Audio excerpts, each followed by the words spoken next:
Hi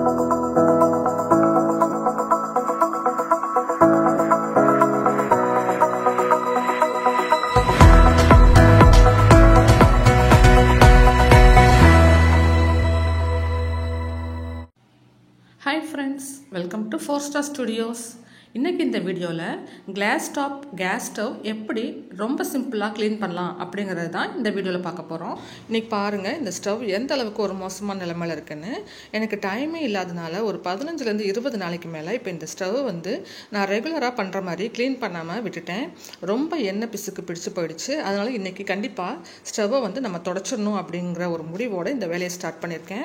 ரொம்ப ஈஸியாக நீங்கள் பாத்திரம்லாம் வாஷ் பண்ணும்போது சைமல்டேனியஸாக ஒரு 10 நிமிஷத்தில் ஸ்டவ்வையும் எப்படி ஈஸியாக க்ளீன் பண்ணலாம் அப்படிங்கிறது தான் நான் இன்றைக்கி இந்த வீடியோவில் உங்களுக்கு சொல்ல போகிறேன்.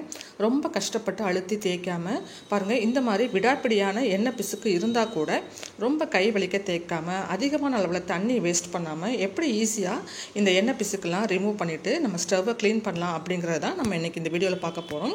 அதுக்கு முதல்ல இந்த ஸ்டாண்டு அப்புறம் இதில் ஒரு பிளேட் கொடுத்துருப்பாங்கல்ல, அதை ரிமூவ் பண்ணுற மாதிரி இருந்ததுன்னா அதெல்லாம் எடுத்துடலாம். இதை நம்ம தனியாக ஊற வச்சு நம்ம வாஷ் பண்ணி அப்புறமா ஃபைனலாக இதில் அட்டாச் பண்ணிக்கலாம். இப்போ இந்த பிளேட்ஸ்லாம் ரிமூவ் பண்ண பிறகு அடியில் இருக்கிற பிளேட் பார்த்திங்கன்னா எனக்கு ஸ்க்ரூ போட்டு அந்த ஸ்டவ்வோடையே ஃபிட் பண்ணியிருக்காங்க. அதனால நான் அதை அப்படியே ஸ்டவ்லேயே வச்சு தான் நான் க்ளீன் பண்ணிக்குவேன்.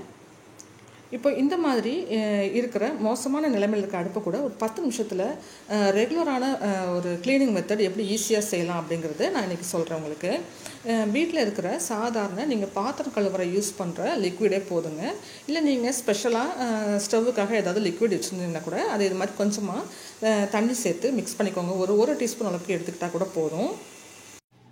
கொஞ்சமாக தண்ணியில் அந்த லிக்விடை நம்ம மிக்ஸ் பண்ணிவிட்டு இப்போது இந்த ஸ்டெயின்லெஸ் ஸ்டீல் ஸ்க்ரப்பர் இருக்கு இல்லைங்களா, அதை வச்சு நீங்கள் க்ளீன் பண்ணிக்கலாம். கண்டிப்பாக நான் சொல்கிறேன், நான் அந்த ஸ்க்ரப்பர் வச்சு தான் நான் ஸ்டவ் க்ளீன் பண்ணுறேன். கொஞ்சம் கூட அந்த ஸ்க்ராட்ச்லாம் விழுகுங்கிற பயம்லாம் உங்களுக்கு தேவையில்லை. ஸ்க்ராட்ச் விழுகவே விழுகாது. உங்களுக்கு இந்த ஸ்க்ரப்பர் வச்சு நீங்கள் க்ளீன் பண்ணும்போது ரொம்ப ஈஸியாக இருக்கும். இப்போ பாருங்கள், முதல்ல நம்ம எடுத்தோடனே உட்காந்து அதை தேய்ச்சிட்டு நம்ம கை வலிக்க கஷ்டப்படணுங்கிற அவசியம் கிடையாது. முதல்ல இந்த லிக்விட் எல்லா இடத்துலையும் ஸ்ப்ரெட் ஆகிற மாதிரி இந்த மாதிரி கொஞ்சம் கொஞ்சமாக கையினால் தொட்டு எல்லா இடத்துலையும் ஈவனாக ஸ்ப்ரெட் பண்ணி விட்டுக்கோங்க. உங்கள்கிட்ட ஸ்ப்ரே பாட்டில் மாதிரி இருந்ததுன்னா உங்களுக்கு ஈஸியாக இருக்கும், நீங்கள் ஈஸியாக ஸ்ப்ரே பண்ணிடலாம். இப்போ நான் தேய்க்கலை, நீங்கள் பார்த்தாலே உங்களுக்கு தெரியும். எல்லா இடத்துலையும் அந்த லிக்விடை சேர்த்து முதல்ல இந்த எண்ணெய் பிசுக்கெலாம் ஒரு 2 நிமிஷம் நம்ம ஊற விட்டுக்க போகிறோம். கண்டிப்பாக நீங்கள் பயம் இல்லாமல் இந்த ஸ்டீல் ஸ்க்ரப்பர் யூஸ் பண்ணலாம். கொஞ்சம் கூட ஸ்க்ராட்ச்லாம் விழுகாது. இந்த ஸ்டவ் நான் வாங்கி 8 வருஷத்துக்கு மேலே ஆயிடுச்சு. 8 வருஷமாக நான் இதே மெத்தடில் தான் க்ளீன் பண்ணுறேன். கொஞ்சம் கூட அந்த ஸ்க்ரப்பர்னால உங்களுக்கு ஸ்க்ராட்ச் விழுகுங்கிற பயமே தேவையில்லை, அதுக்காக சொல்கிறேன். இப்போ பாருங்கள், எல்லா பக்கமும் இந்த சோப் லிக்விட் நம்ம இது மாதிரி ஈவனாக ஸ்ப்ரெட் பண்ணி விட்டுட்டு இதை ஒரு 2லேருந்து 3 நிமிஷம் நீங்கள் ஊற விட்டுடுங்க. அந்த ஊறுற டைமில் அது பாட்டு ஊறிட்டு இருக்கட்டும். ஊறிடுச்சுன்னா நீங்கள் ஒரு 2 நிமிஷத்தில் க்ளீன் பண்ணிடலாம். அப்படி இல்லைனா தான் உங்களுக்கு ரொம்ப டைம் எடுக்கும். இது ஊறுற டைமில் நீங்கள் ஏதாவது பாத்திரம் வெசல் வாஷ் பண்ணுறது அப்படி இல்லைனாக்கா வேறு ஏதாவது உங்களுக்கு கிச்சன் வேலை என்ன இருக்குதோ அதை நீங்கள் முடிச்சுட்டு வந்துடலாம். இப்போது 2 நிமிஷத்துக்கு அப்புறம் பார்த்தீங்கன்னா நல்லாவே இது ஊறி இருக்கும். இப்போ நம்ம இதை ஸ்க்ரப் பண்ணிக்கலாம். அதே ஸ்டீல் ஸ்க்ரப்பர் வச்சு தான் நான் ஸ்க்ரப் பண்ணுறேன். இந்த மாதிரி ஒரு 2 நிமிஷம் நீங்கள் டைம் கொடுத்துட்டு அதுக்கப்புறமா இப்படி ஸ்க்ரப் பண்ணிங்கன்னா அதில் எவ்வளோ விடாப்பிடியான எண்ணெய் பிசுக்கு இருந்தால் கூட உங்களுக்கு ஈஸியாக ரிமூவ் ஆகி வந்துடும். நீங்கள் ரொம்ப அழுத்தி ஷோல்டர்லாம் வலிக்கிற அளவுக்கு தேய்க்கணுங்கிற அவசியம் இல்லை. பாருங்கள், நான் எந்த அளவுக்கு ஸ்மூத்தாக தேய்க்கிறேன் அப்படின்ட்டு. இந்த மாதிரி நீங்கள் ரொம்ப அழுத்தம் கொடுக்காம தேய்க்கணும்.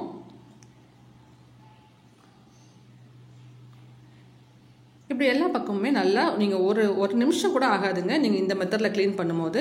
இப்போ எல்லா ஸ்டவ்வோடைய இந்த கீழ் பக்கம் எல்லா பக்கமும் இது மாதிரி பண்ணிவிட்டு கொஞ்சம் இடுக்காக இருக்கிற இடத்துலலாம் நம்ம க்ளீன் பண்ணுறதுக்கு வேஸ்ட்டாக போன டூத் ப்ரஷ் ஏதாவது இருந்ததுன்னா அதை யூஸ் பண்ணிக்கலாம். இப்போ பாருங்கள், எல்லா இடத்தையும் நான் அந்த ஸ்டீல் ஸ்க்ரப்பர் வச்சு நல்லா ஒரு தடவை இப்படி தேய்ச்சி விட்டுட்டேன். அந்த எண்ணெய் பிசுக்கு எல்லாமே எடுத்துகிட்டு வந்துருச்சு, உங்களுக்கு பார்க்கும் போதே தெரியும்.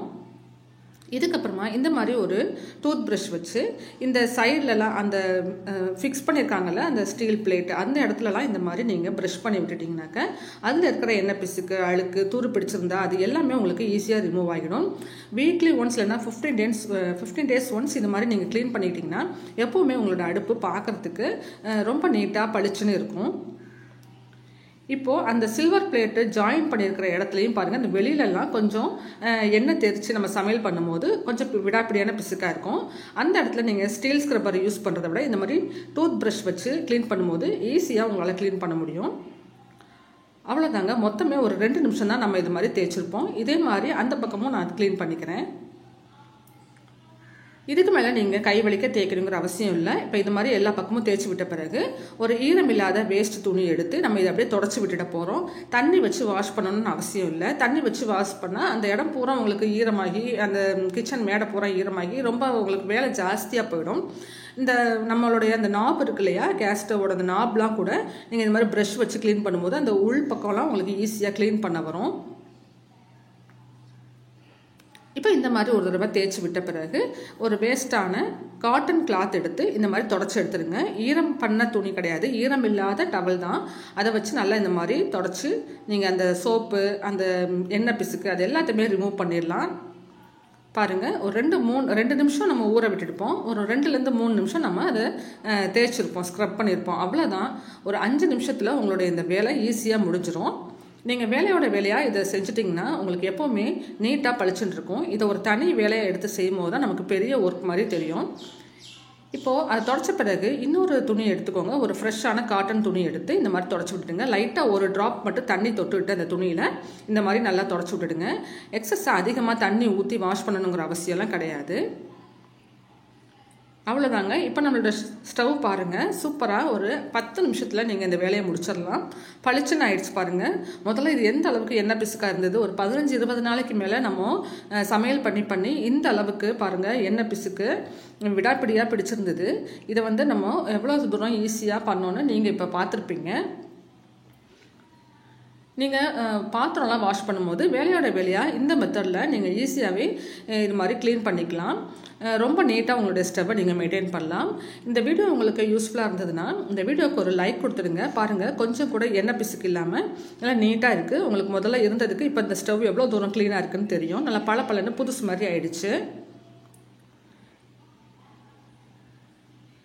இந்த வீடியோ உங்களுக்கு பிடிச்சிருந்ததுன்னா லைக் பண்ணிவிடுங்க. அப்புறம் உங்கள் ஃப்ரெண்ட்ஸ் அண்ட் ஃபேமிலி மெம்பர்ஸ்க்கு இந்த வீடியோவை ஷேர் பண்ணிக்கோங்க.